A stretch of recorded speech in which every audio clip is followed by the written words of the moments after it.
All right, well, good morning, everybody. Welcome to McGeorge. My name is Kimberly Buckles, and I'm the director of the Victims of Crime Resource Center. And Miriam Elmanchawi and I are very excited to have you here. We have a pretty packed morning with a few different speakers talking about a variety of interesting topics. This is National Crime Victims' Rights Week, as most of you know, so we're happy to be involved in presenting during this time.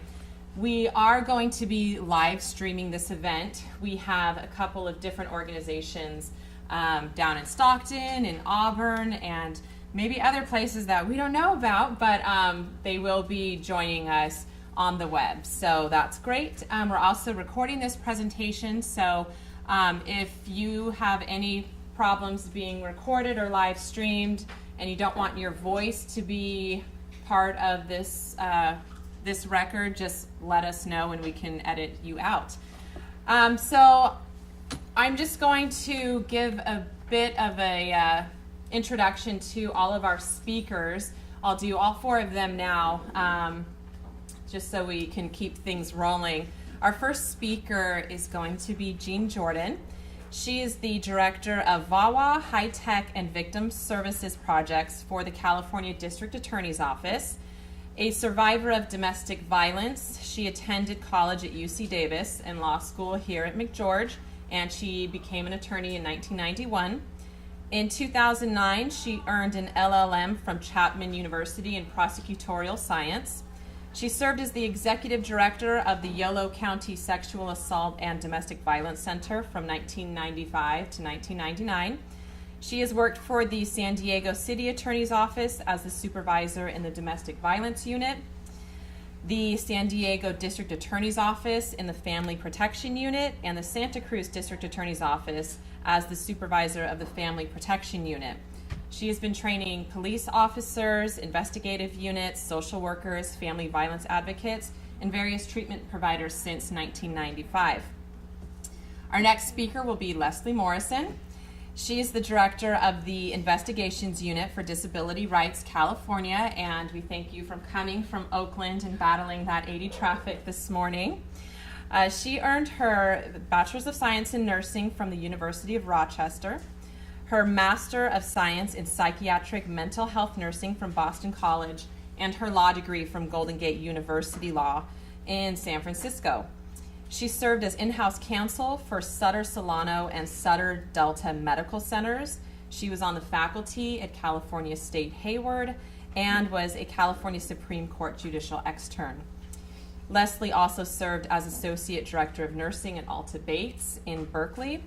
And in her current role, Leslie represents individuals with disabilities. She drafts legislation, participates in work groups, and consults and provides technical trainings. Our next speaker will be Sarah Hafer.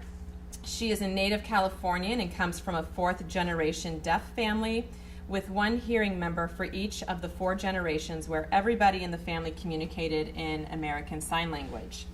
She grew up in Idaho most of her life, attending a deaf school there, and eventually moved back to Southern California and graduated at a deaf school there. She obtained her baccalaureate honors degree in linguistics with a concentration in sign language studies and a minor in teaching English to speakers of other languages from the University of New Mexico. Sarah began working at UC Davis as a research specialist in an American Sign Language neurolinguistics lab for 4 years. Currently, Sarah works as a domestic violence and sexual assault survivor advocate in Deaf Safe. That's a program at NorCal Services for the Deaf and Hard of Hearing, which serves 24 different counties in Northern California.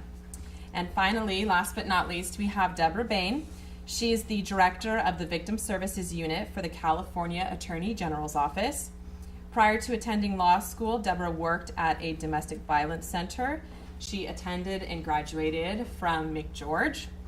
And after law school, she was a prosecutor for 8 years, during which time Deborah was the vertical prosecutor on domestic violence, child molest, sexual assault, and provided training on domestic violence to law enforcement and domestic violence shelter staff.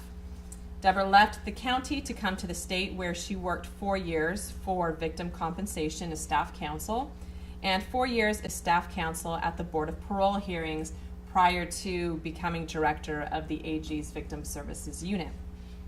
She is a 3-time Victim Witness Award recipient for outstanding service to victims, and also the recipient of the Governor's Crime Victim Advocate Award. So we are very pleased to have such a distinguished panel of speakers, and with that, I will welcome Jean Jordan. Thank you. Good morning, everyone. Okay, there we go. Very pleased to be here this morning. At the California District Attorneys Association, we do a number of things.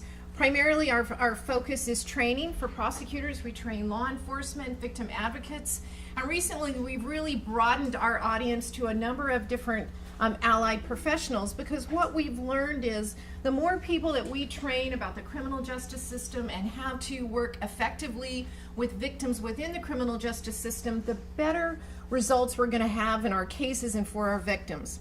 So I'm going to talk first this morning about a basic concept to give us a good foundation for some of the rest of the presentations that we talk about today.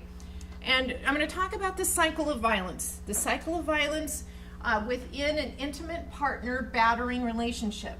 Now, we used to call domestic violence, people who were experts in the field referred to it as battered women syndrome. I'm sure everybody's heard that term. We don't use that anymore. Why not? Why did we move away from that? Deborah? Well, one reason it's sexist. Okay, absolutely. And it's a focus on the victim, right? As if there's something wrong with the victim, right? The victim has something wrong with them, right? They have some sort of syndrome, something that, it sounds like there's a mental health issue, and it's a derogatory way of looking at victims. And I'm going to challenge you today to look at cases differently. Look at this whole cycle of violence a bit differently, but I'll come back to that in a minute. So let's talk about the cycle of violence. And if you Google the cycle of violence or intimate partner battering, you'll see you can see there's probably 50 diagrams that'll come up on Google, and they'll use slightly different terminology, but basically it's the same. And so it's a 3-phase cycle, starting with what we call the tension building phase, or walking on eggshells. In a violent family, everybody knows that something's going to happen sooner or later. They don't know when, they don't know how, they don't know exactly how it's going, what type of violence is going to occur, whether it's going to be physical, emotional, maybe vandalism, maybe a threat, maybe harming a pet or a child in the family, but everybody knows sooner or later something's going to happen. And during that phase in the relationship, everybody's what we call walking on eggshells, trying to do the best they can to prevent or prolong or delay the violent incident that they know is coming. So maybe mom's trying to keep the kids quiet all the time, trying to keep the toys picked up, trying to make the favorite dinner, trying to just make sure that whatever the stressors are in the family are kept to a minimum to try to prolong or prevent the incident from happening. But it always happens. It always comes sooner or later. And that's what we call the explosion phase, or the phase in the cycle where the abuse occurs. And like I mentioned before, it can be a lot of different things. It can be just threats, yelling, screaming. It can be kicking holes in the wall, punching, breaking things. When we see vandalism, when I teach new prosecutors about vandalism in an interpersonal violent relationship, it seems to me that always the batterer breaks something that matters to the victim, right? They don't break their own really cool stereo system or their massive, 60-inch TV. They break things that matter to the other members in the family. So that's something really to look for when we're looking at vandalism in the relationship. And then the last phase is what we call the reconciliation phase, or the honeymoon stage.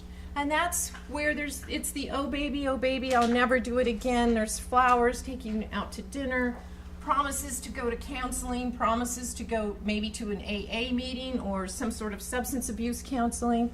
And usually those promises never come true. But But what this phase, what the honeymoon phase does is it builds hope. Isn't that what we all want in our relationships? And we hope that our children will have successful lives. We hope that our spouse will do well at work. We have that hope for our families. And so that's what the honeymoon phase does. It builds hope. And so the family starts this cycle all over again. Now there's some new research and some new experts that don't exactly adhere to this model anymore. And so let me back up just a second and look at what is the timing of the cycle, right? For some families, this might happen in a day. It might happen in a week. It might happen in a month. It might happen in a year. It depends on the dynamics of the relationship. But some experts now say that the cycle, this round circle, really doesn't represent what happens in these families. And they actually call it, some experts will refer to it as the spiral of violence. So the cycle starts in a larger circle, taking longer for these to transpire through the cycle of violence, getting smaller and smaller and smaller. And so it looks different, and the incidents of violence happen in a shorter cycle, so in a shorter time frame. So who came up with this? Where did it come from? Well, Dr. Eleanor Walker was a forensic psychologist, and she came up with this cycle of violence in the 1970s. She wrote a book called The Battered Woman Who, which is still probably one of the standard readings for people who were starting to work in this field. But how did she come up with this? Did she just decide that this made sense? No. She interviewed and worked with 1,500 battered women and found that from her interviews and working with them and counseling with them, that they all went through something similar to this cycle of violence. So that's how she came up with this theory.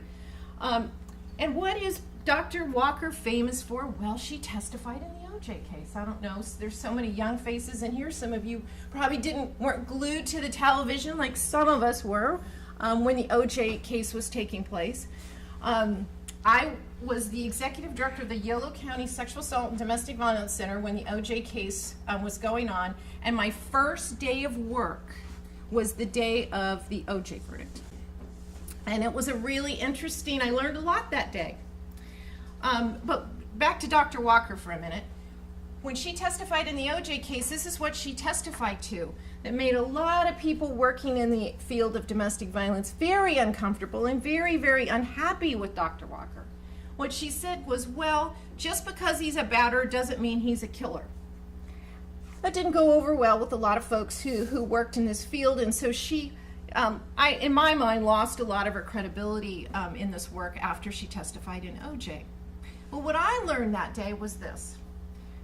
Everyone that was at the center had come to meet me as the new director, so we were having our first sort of staff meeting. And I was very young and felt very nervous about my new job, but nobody could concentrate because everybody knew that the verdict was coming, right? So finally we decided to just forget the meeting, turn the TV on, and let everybody watch the verdict. And when the verdict came in, a couple of the advocates just started sobbing. And I don't know what to do. I'm brand new. I was flabbergasted. And so I sat down next to one of them and I said, I'm so sorry. I'm so sorry that you're so upset. She was one of our advocates at the shelter. She said, I'm not upset. These are tears of joy. And it was astonishing to me, but it was really a good starting place to learn that there are a lot of different viewpoints about domestic violence. There's a lot of different ways to look at these issues. So why should you care about this cycle of violence? Why should you care about this if you're working with victims? Well, first, this background information, this foundational information will help you to build a relationship with victims. If you understand that the family may be moving through this cycle and they could be in any part of that cycle as they work with you. As a prosecutor, when I train new prosecutors, generally where we first see a victim is in the honeymoon phase, right? Because the tension building thing has happened at home. The police came out at the explosion phase. And by the time they get to see me, everyone loves one another once again. And that's very hard sometimes for young prosecutors to understand that the honeymoon phase is normal. And how do you work with somebody who now feels very differently about what occurred in their relationship? And how do you build rapport with them? One of the pieces of advice I give to people is never ever say anything negative about the perpetrator or the batterer or the spouse, whoever is the violent person in the family. Because what we have to remember is, despite how we may not like it, these folks love one another. These relationships are built on a foundation of love and family and commitment. And while we may not see them as healthy and may see them as destructive and may be very fearful for the children that are growing up in these homes, the fact is that often these people very, very much are in love with one another, and there is this foundation in that relationship. So anything negative you say, I always teach young prosecutors, don't talk about what terrible things he's done if you want to build a rapport. The first way to build a rapport with someone who may be in the honeymoon phase of this relationship is, I'm sure your partner has some qualities that are wonderful, and when you met, you had some love and respect for this person. So you have to acknowledge where they're coming from in order to build a respectful relationship with them. Threat assessment. I'm going to talk about the power and control wheel very briefly in a moment, which is an additional tool in addition to the cycle of violence that is a very valuable tool when you're working with victims of domestic violence. But after you've worked with enough folks that are in these relationships, you can do a threat assessment in your head. You don't need a lot of the fancy tools that are out there because it's pretty darn common sense, right? What we know about families where there is the potential for lethality or very serious violence is there alcohol or substance abuse? Do they have access to weapons? Has there been violence against children or pets in the home? These are indicators that something very violent or perhaps lethal may happen in the relationship. There's some new research that I've found to be very interesting, and some of the things that are rising to the top of lethality assessments these days are two very interesting facts. One is violations of prior orders, and those of you that are working in either family law or the criminal justice system, you can find out very easily if someone has violated a prior protective order, whether it's against this, the protective order is with this family or another family. Because what does that tell you about someone? They don't care what authority tells them. They don't care that a judge in a criminal or a family law court said stay away or don't do this or don't do that. They don't care. They're willing to violate that. And so that's an indicator that they may commit a more serious crime against the family in the near future. Another very interesting piece of some new research I saw is that if there is a stepchild in the home, and it doesn't matter which party is the step parent, that often raising stepchildren, if any of you have been a step parent, and I have, and I can say that it is stressful at times, right? Because you have another family that's, I don't want to say participating in your family, but involved to some extent, right? There's schedules, there's other people involved. Parenting a child who is not your own can be difficult if they don't recognize your authority in the family relationship, right? So it is a stressor that can add to domestic violence situations and can be an indicator of some sort of lethality or serious threat in the future. If you don't, what I always train prosecutors is if the judge doesn't care about the victim or the jury doesn't care about the victim, make them care about the kids. Because everybody cares about kids. It's pretty hard not to care about a child. And a statement a child makes in a violent case, in a police report, when a child says, I saw daddy hit mommy, or I saw, mommy throw the, plate against the wall. Those kinds of things are things that can make people really care about a violent family. So kids are very, very important. And when we train new prosecutors, we tell them, if you don't care about these cases, get out of the unit. Because if you don't care, you're not going to win. Because the judge and the jury is going to know you don't care, and if you don't care, they won't either. Here's a power control wheel. This is something that's used by a lot of experts. It's something very valuable that we as prosecutors often use when we call an expert to the stand in court to explain to a jury some of the dynamics and power and control in a violent relationship. Because that's what a violent relationship is about, right? Power and control.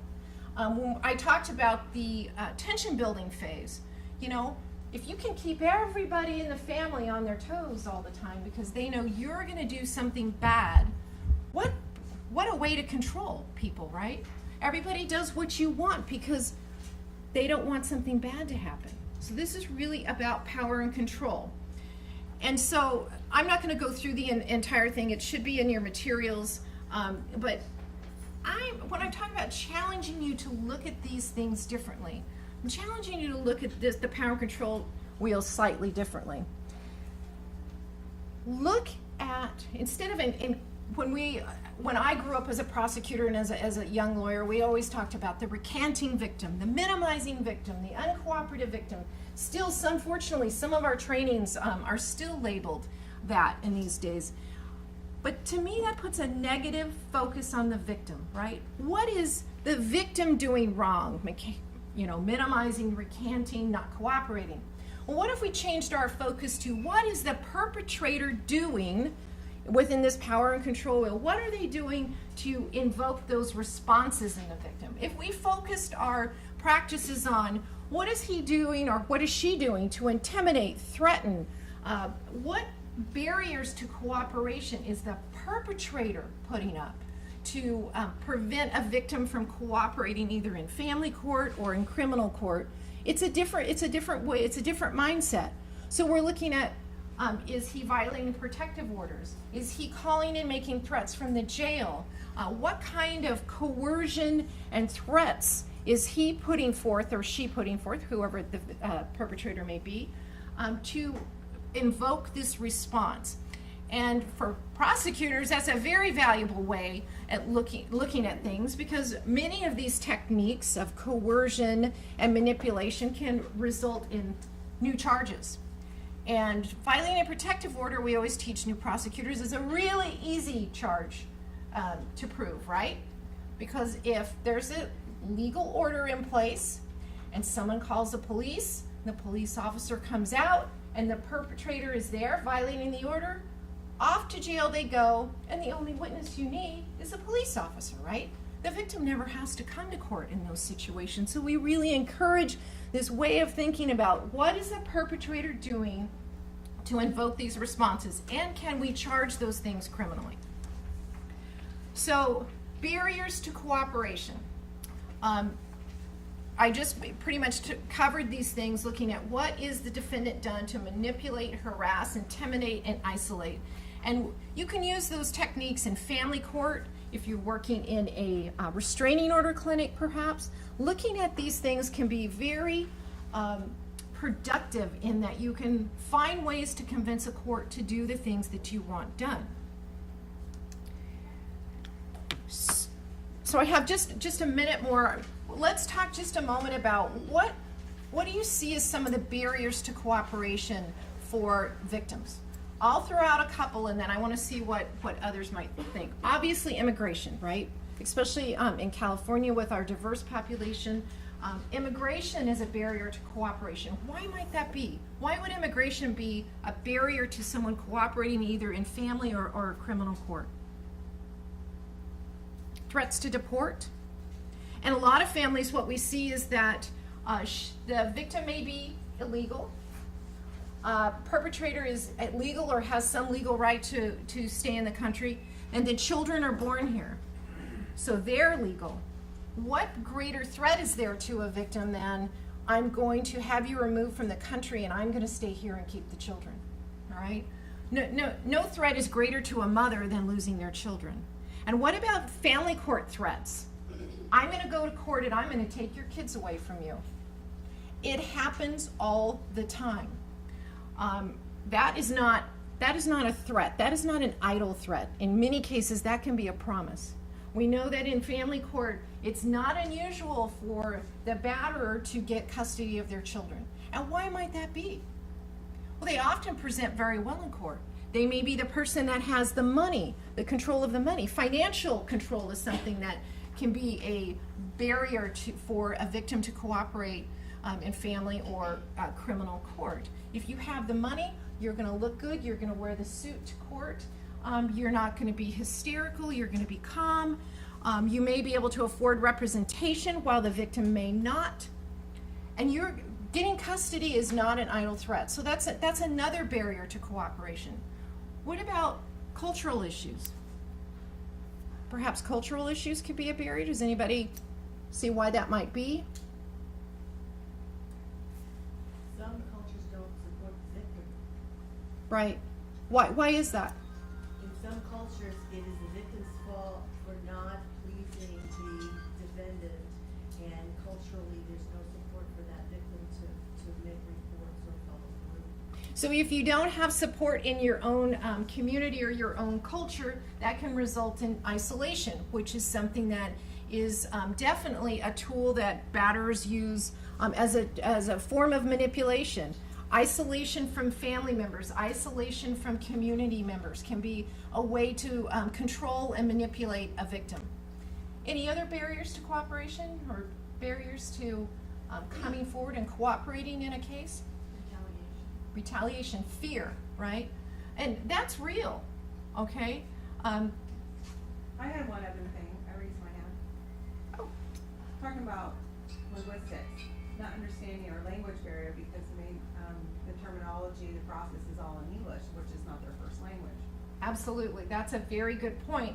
And while we have interpreters in criminal court generally available, family court, often there are not interpreters available unless you can afford to pay for one. And obviously many families and victims cannot afford that. We work at the family court, and we actually have a grant for DV interpreters. So in this family court, in this county, there is funding available. We just need to know that the person needs an interpreter, and then we get it. Oh, that's terrific. That's a really valuable resource. You said it was a grant? Yeah. That's unusual. You guys are really lucky. Especially in a lot of rural jurisdictions, we don't see access to those types of resources. So definitely language and communication can be a big barrier. And we'll talk more about disabilities later today and how that can be an additional barrier to cooperation. So I think my time is up. So I'll come back in a few minutes. I'm Leslie Morrison. I'm Director of the Investigations Unit at Disability Rights California, and I'm moving one of my slides. And before actually, we are a federally funded disability watchdog group. We represent people with disabilities in all sorts of areas that impact their lives: housing discrimination, education discrimination, employment, assistive technology. I run the division that looks at abuse and neglect of people with disabilities. I don't have the expertise, particularly in domestic violence, but I'm probably one of the state's experts in abuse, neglect, and crimes against people with disabilities. And I wanted to start this presentation off with a video. Let's see if I can find it. It was a news report that came out, I want to say, in the past few weeks, that really captures. When her son started getting bruises on his body, a Southland mother went on a mission to find out if his caretakers were abusing him. What she discovered was horrifying. CBS 2's Serene Branson is live in the newsroom with the exclusive story and the disturbing video. Serene. Well, Paul, Kathy Coleman's son is 31 years old and he has autism. She installed cameras in his home, and we want to warn you, what she caught can be hard to watch. We've blurred portions of the video where the victim isn't clothed. Breaks my heart, and my son doesn't know why. A mother's unbearable pain pours out as she relives the abuse she says her son with autism, Cameron, endured at the hands of those sent to care for him. Defenseless on the floor, I kick him. Watch the hidden camera images as one caretaker kicks him in the face on the toilet, shoves him across the room, hits him with a towel, and then spits on him before walking away. I could not believe one human being, even the bad person, would attack a disabled person. Another caretaker was captured kicking him repeatedly, grabbing a chain and pointing a pellet gun in his face while a female staffer watched. I asked the God, is there any way I bring back the time? Stop. One kick, one slap, one chain. Kathy and Dennis Coleman's son is 31, but is nonverbal and has the mental capacity of a 3-year-old. After caring for Cameron full time, they realized their age was preventing them from giving him the care he needed. So they turned to J. Nolan Community Services, a support organization for individuals with autism. Last year, they helped find Cameron a home in Northridge and provide 24-hour in-home care, paid for by the state and the Colemans. But soon Kathy grew concerned, noticing bruises on Cameron and taking her worries to management. When I asked them, we don't know. Then next week when I came, it was worse. Every week it became worse. And then my son showed me sign that he's afraid of staff. He said it's my imagination, nothing happening. That's when Kathy had hidden cameras installed inside Cameron's home, and after a few days was sickened by what she saw. I wanted to pay anything in my life to stop that abuse, but I couldn't. It's already passed. I put my son in J. Nolan. My son be protected. My son be in good hand. I am getting old. Maybe I cannot take care of him 24 hours around the clock. Kathy says when she told them she had proof of the beatings, they began looking for cameras. A couple of managers went to Cameron Coleman's private residence in Northridge and began to destroy the evidence by removing cameras. Steve Gambardella is representing the Colemans in a civil suit against J. Nolan Community Services and the individual staffers. This is such a striking example of physical abuse. It's tantamount to torture. It is unacceptable. The company is not training their personnel correctly or at all. The people that they're hiring. I'm just going to stop there in the interest of time. But I really think that that video talks about, do we advance with this? Ah, look at that. Really talks about the unique challenges that face people with disabilities when it comes to abuse and neglect in their homes. Let me just tell you a little bit more about this story. As it was explained, the victim is a 31-year-old man with autism. He's nonverbal. He lives independently, so he's not living with his parents. He's living in his own home. And care workers are coming into his home and caring for him. And it was those care workers that were abusing him. They have arrested 2 of the care providers and are considering charging 2 others. This is all too common. And we'll talk about the challenges in a minute, but I wanted to start by talking generally about what is a person with a disability. I was asked to cover this. So under the Americans with Disabilities Act, there are 3 definitions of a person with a disability. One is a person who has a physical or mental impairment that substantially limits one or more of their major life activities. This is probably the definition that we're the most accustomed to in the way the public thinks about people with disabilities. The second definition is a person who has had a history of having such an impairment. So for example, breast cancer survivor may be considered still a person with a disability. A person who had a psychiatric inpatient admission for a psychiatric crisis and is now returned to the community and is working and living independently may still meet the definition of a person with a disability. And the third is a person who is perceived by others as having an impairment. Again, this might be, for example, someone with a psychiatric disability who might not necessarily recognize that they have a disability. My father had throat cancer and had his larynx removed, and he was effectively mute. He used an electrolarynx to speak, but he would never have said that he was a person with a disability. So these are the 3 categories that the Americans with Disabilities Act recognizes as meeting the definition of a disability. 1 in 5 people in the U.S. has a disability, and I'm just going to go into the next slide because it talks more specifically about Californians. It's weighted, as you can imagine, so that about 10% of the population 18 to 44 are people that have a disability. 45 to 64, it's about a quarter of the population, and when we talk about people 65 or older, it's a third or more of the population that's disabled. So this is a very large group of people. When we go look in the previous slide, it does break down by the U.S. about how many are severe versus not severe, and we can see that 10% of the population of people with disabilities have severe disabilities. So this slide is difficult to read, my apologies, but I wanted to cram a lot of data on it. Basically, it talks about the incidence of abuse and neglect against people with disabilities. I'm going to talk later about some penal code sections. We use the term abuse and neglect, but I'm going to say these are all crimes. And I think that by using the term abuse and neglect, we take away the seriousness of what's occurring. When you abuse or neglect a person with a disability, you have committed a crime. These are estimates. We actually don't have a lot of hard research, but based on the estimates that have been done, people with disabilities are 2 to 10 times more likely to be victimized than the normal population. People with developmental disabilities, mental retardation, autism, cerebral palsy are... Can you please back up a little bit? You're speaking too fast. I'm sorry, I get so excited about this subject, I get going.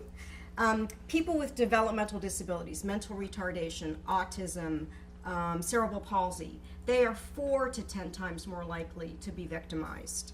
Adults with persistent severe mental illness are 1 in 4 are victims of violent crimes. That's 11 times higher than the general population. People with intellectual impairments are at even greater risk of being victimized. People with disabilities are more likely to be victimized. The abuse is more severe.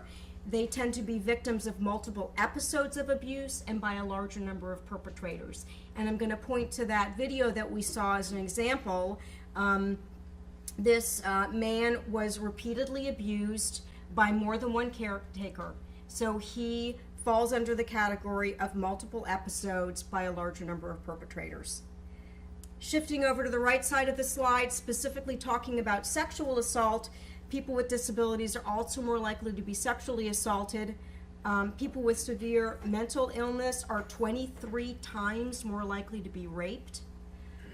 Women with developmental disabilities, over 80% of women and over 32% of men with developmental disabilities report being sexually assaulted at least once in their lifetime. Of those individuals, 50% will be sexually assaulted 10 or more times.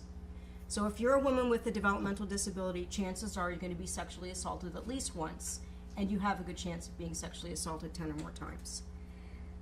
People that live in institutions and in the community are at risk, and what we know is that people who live in institutions, most of that abuse is never reported. 80 to 95% of criminal abuse never gets out. And so I think then we have to think about what the term institution means.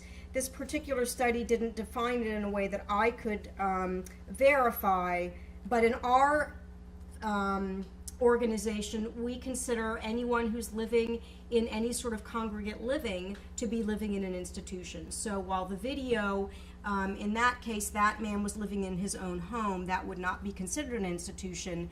If you're living in a group home, a 6-bed group home, we would consider that an institution. So I was asked to talk about what the special vulnerabilities are, and I could kick it open to a lot of you to throw out some ideas, but I'll throw out a few. The first one, when we talk about victims with cognitive or developmental impairments, many victims, or even psychiatric impairments, they may not know that they have been victimized. And this is one of our early barriers or special vulnerabilities. If you're talking about the guy on this video, or many of the folks that I represent, they are so profoundly retarded and have such significant cognitive impairments that they do not know that they've been victimized. There was a woman, I want to say in Placer County within the past year, who was living in a group home, and she was found to be 7 months pregnant. Profound mental retardation. She probably didn't know that the times that she had been raped, she was being raped. And I strongly suspect that she had been raped a number of times before she got pregnant. They did do DNA testing on the baby after she delivered the child, and it was, I believe, the husband of the group home owner that was found to be the father of the child. Yes, Janet. I would reframe that maybe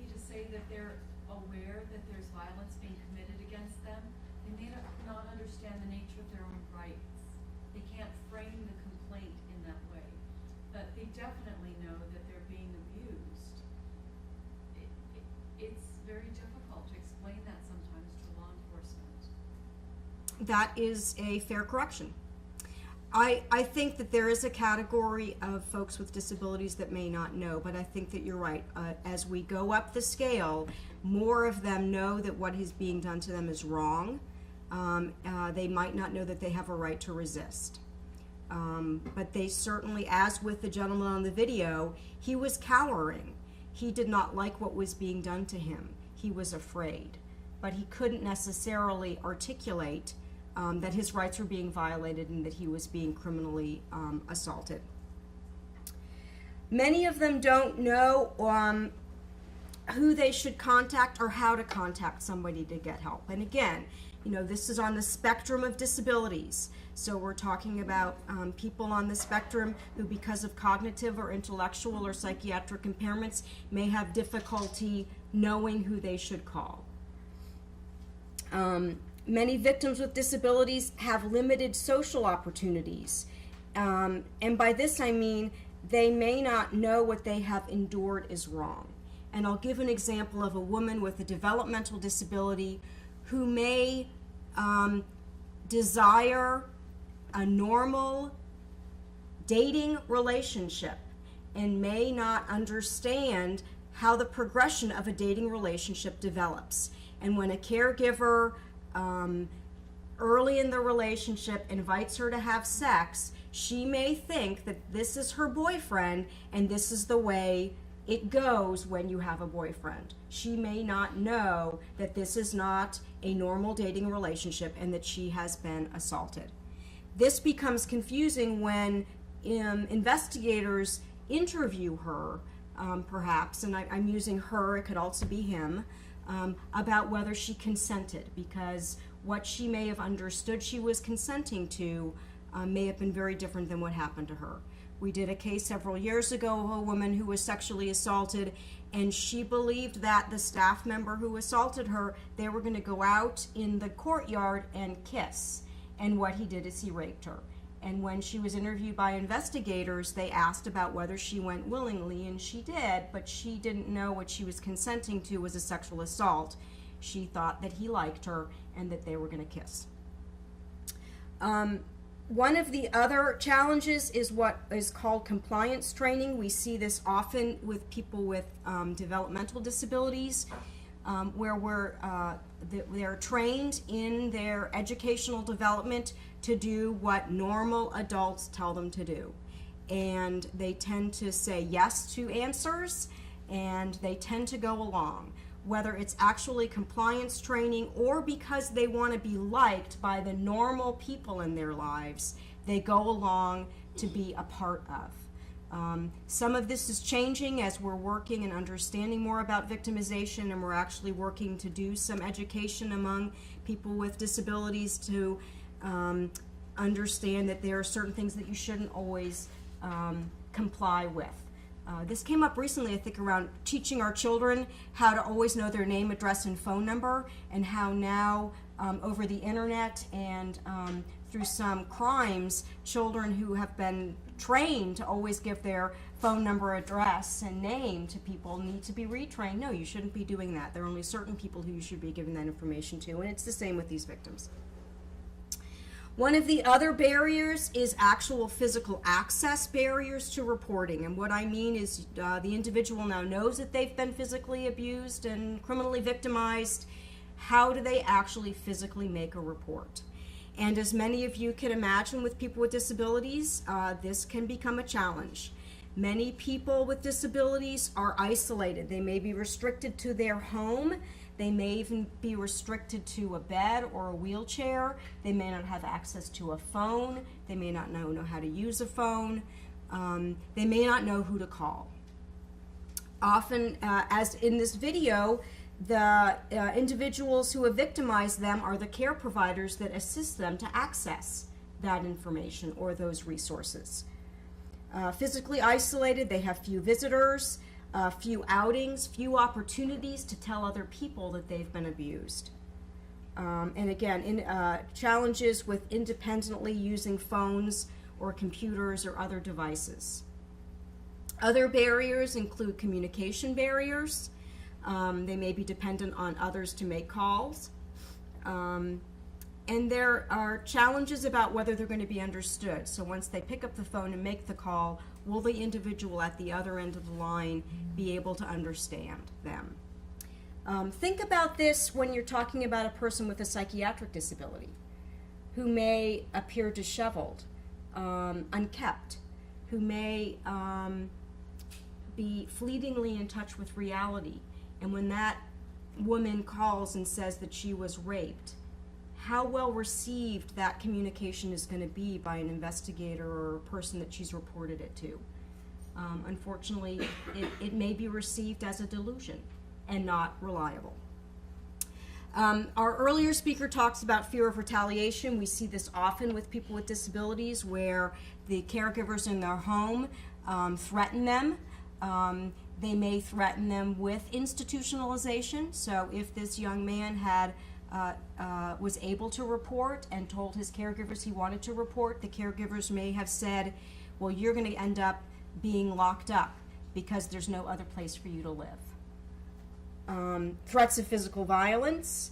They also have the perceived or real inability to fight or to flee. So if it's a person with a physical disability, how well are they going to be able to fight off the individual who is assaulting them, or to flee? It's a challenge. What we know about the assailants is that they're often somebody that they know and trust. Unlike the general population, where we tend to see stranger violence in some cases, with people with disabilities, the primary assailants are people that they know and they trust, and they are primarily service providers who are involved with that person because of their disability. Paratransit bus drivers, in-home workers, other folks that are involved with these people because of their disability. Other barriers I put under societal barriers. We have a very complex abuse reporting scheme, and it's become more complicated with the passage of a new bill that went into effect in January. So who you call depends on where the abuse occurred. We do not, across the board, invite victims to call law enforcement. If you're living in a long-term care facility, which includes nursing homes, intermediate care facilities, board and care homes, you can call the long-term care ombudsman. Those are often the people that get the calls. The long-term care ombudsman by federal law is prohibited from cross-reporting any crime absent the victim's consent. And what we know is that victims often don't consent for the long-term care ombudsman to share that information. If you're living in the community, if you live in your own home, or if the abuse has occurred in a hospital, then you can either call the police or APS, and they do have cross-reporting responsibilities, but in long-term care facilities, they do not. Another bullet that I put here is the system is uncomfortable with people with disabilities. We see this where they're not comfortable interviewing victims. The abuse response system sometimes lacks sensitivity and experience. Not to pick on one group over another, we often see that long-term care ombudsmen who have the responsibility for long-term care facilities that serve psychiatric disabilities not going into those facilities and just outright refusing to take reports involving either people with psychiatric or developmental disabilities. They want to work with the elderly. People with disabilities don't trust the abuse reporting system, and research has shown that, as I said, many people have been victimized before, and their first experience with the abuse reporting system, the law enforcement system, was negative, and so then they don't report subsequent incidents of abuse. Lastly, I have a lot here about bias and stigma. I like to talk about this because I think it's all of our duty to talk about it. It's uncomfortable, but we as a public walk around with this too. We tend to start by thinking that the victim is unreliable and not credible.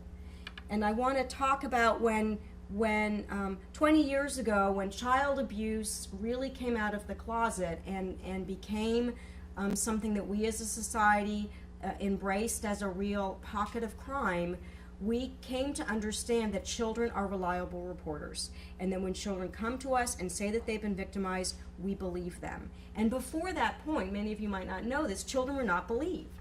It's the same with people with disabilities.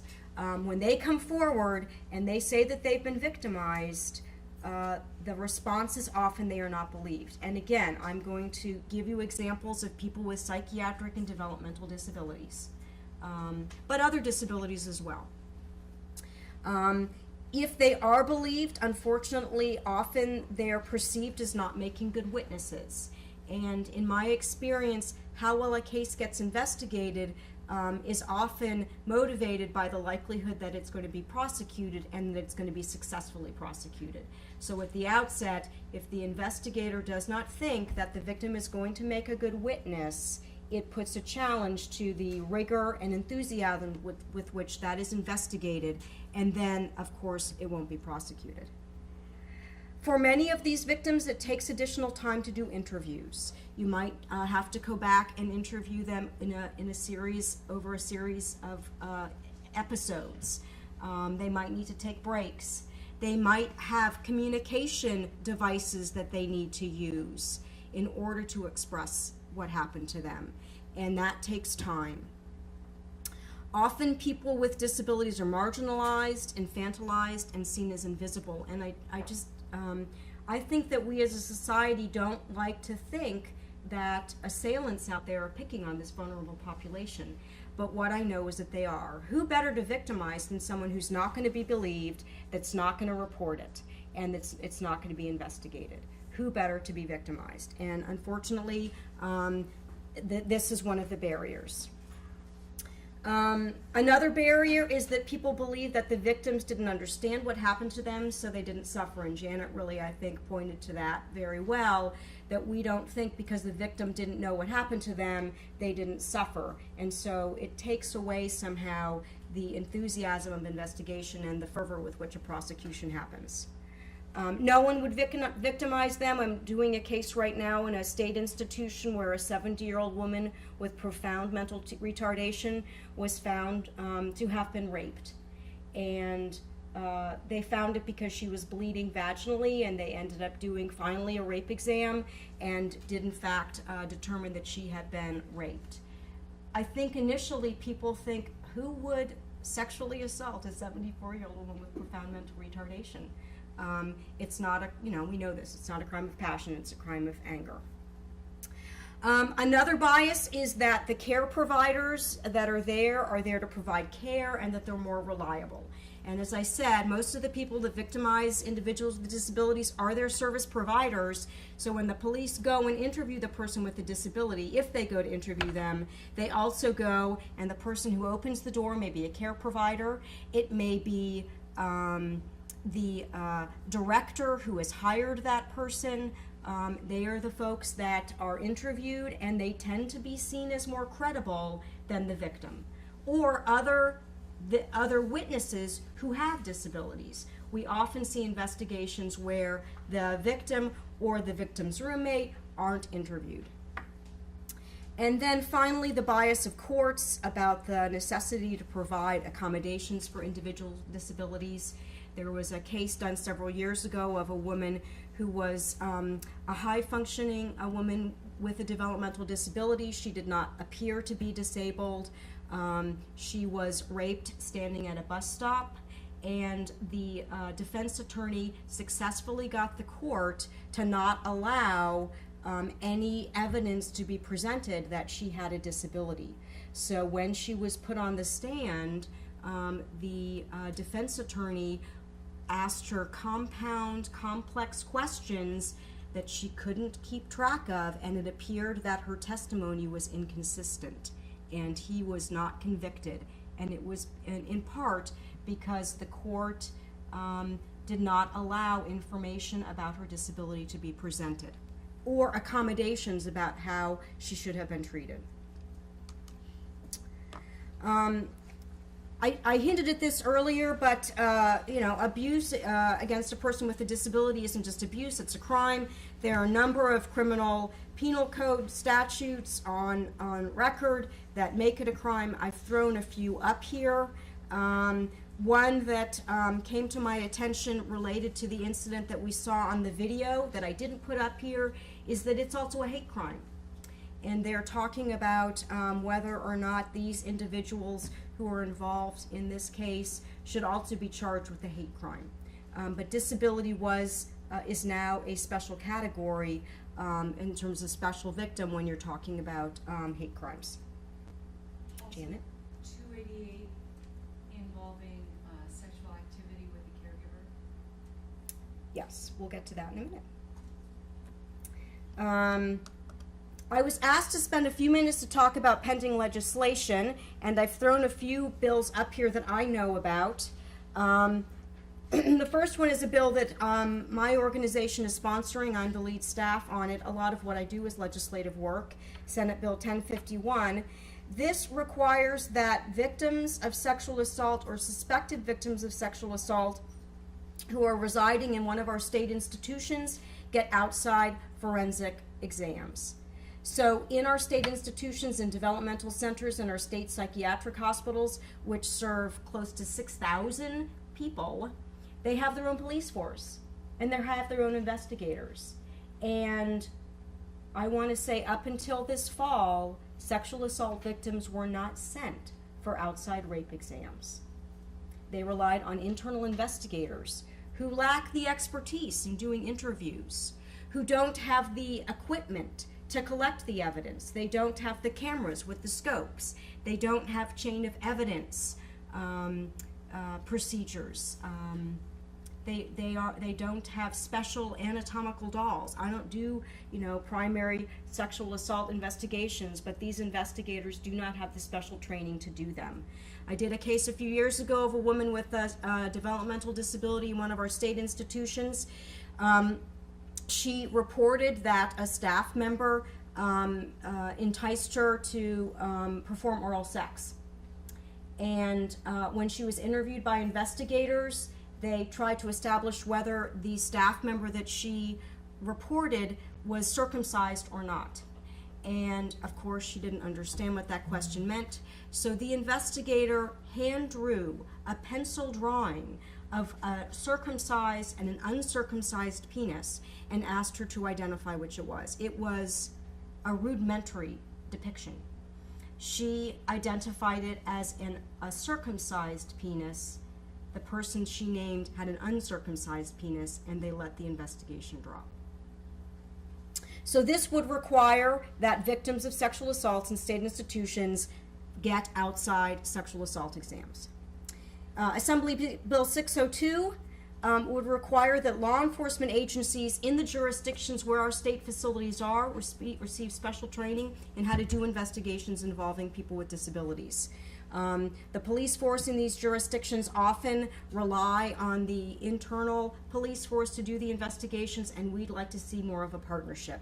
They have better expertise, but they are challenged in understanding how to work with the unique population in the developmental centers or in the state hospitals.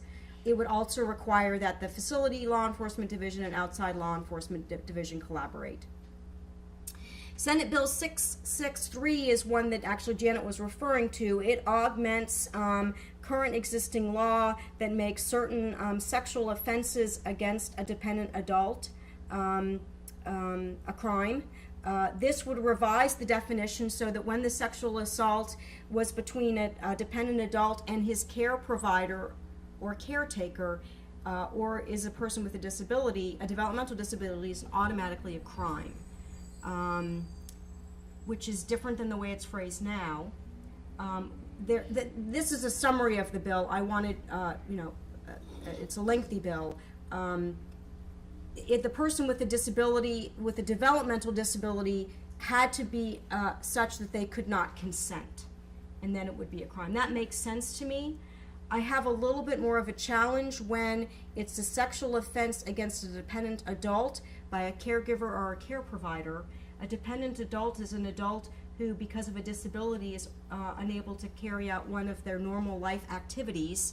We often see people with disabilities living independently, and their paid care providers may be their husbands or their boyfriends. and this would make it a crime for them to have sex with them. So I understand the intent of it. We have to balance that against personal autonomy and the individual's right to make an informed choice about who they're having an intimate relationship with. AB 971, I think this was recently amended, but at the time I did this, it requires that prospective paratransit employees disclose sexually related arrests. Paratransit employees, as you know, are those folks that drive the little buses that take people with disabilities from place to place. And the last bill, Assembly Bill 961, is another bill that we are sponsoring and that I'm staffing. It does two things. It sets time frames within which cases investigated by the Department of Public Health and the Department of Social Services get investigated. Those are the two agencies that license healthcare facilities, and they often investigate allegations of abuse and neglect. We have seen cases lapse for years, and so this would set minimum time frames. It would set shorter time frames for when the incident resulted in a death, and increasing time frames for less egregious incidents. It also would require that those investigation reports are made public. Right now, when the reports involve a person with a developmental or a psychiatric disability, they're entirely redacted. And that means for facilities that entirely serve these populations, the public is not aware of what's going on within them. So that concludes my presentation. Do people have questions? Yes. I'm just curious which assembly member is behind the AB bills? The question is which assembly member is behind the AB bills. There are different assembly members. Assembly member Yamada is behind 602. Assembly member Levine is behind 961.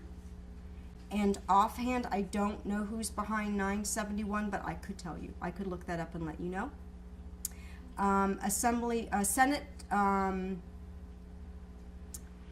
mind is drawing a blank. Senator Pavley is behind 1051, and she's done a number of legislation involving sexual crimes. And I can't offhand remember who's on Senate Bill 663. Janet, do you know who's on 663? I know it's sponsored by the ARC of California. It does a number of things, and we're talking with, it's just recently been made a 2-year bill, and we're talking with them about how to sort out that issue about that there might be situations in which a care provider, it is appropriate for them to have an intimate sexual relationship with someone they are paid to provide care to. Other questions? Okay, thanks very much.